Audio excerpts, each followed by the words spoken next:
New this morning, Vladimir Putin inviting the Israelis and Palestinians to go to Moscow for talks.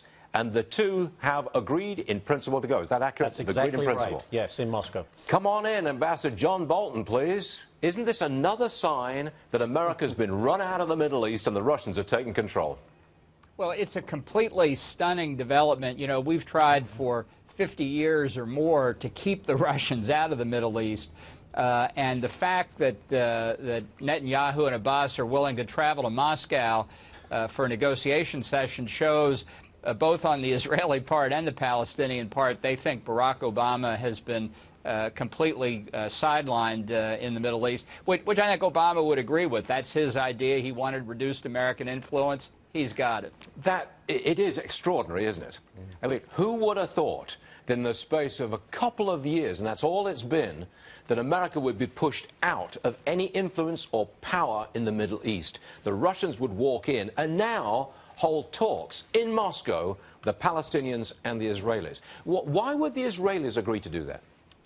Well, I think given the number of Russian Jews that have emigrated to Israel over time, given that Netanyahu, faced with the prospect of a Clinton presidency, sees 4 more years in that case of little or no political help from the United States, wants to expand his political options. It's a terrible signal that the United States is less of a player. I think there's one thing that's hard to explain about this is we have recent revelations from KGB archives that have only recently been made public that Mahmoud Abbas, back in the Cold War, was a Russian agent. So he's perfectly comfortable going to Moscow, I suppose. I wonder how the Israelis view that. Now, Donald Trump praised Vladimir Putin last night. I believe the expression great leader, certainly very popular within his own country, a fine leader with his own system. Does this news about the Moscow meeting jive with what Trump said about Putin last night?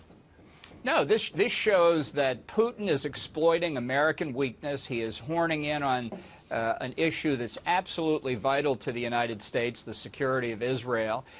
He has succeeded in putting a Russian air base into Syria at Latakia, which is just a few minutes flying time from Israel's northern border. That complements the Russian naval base at Tartus.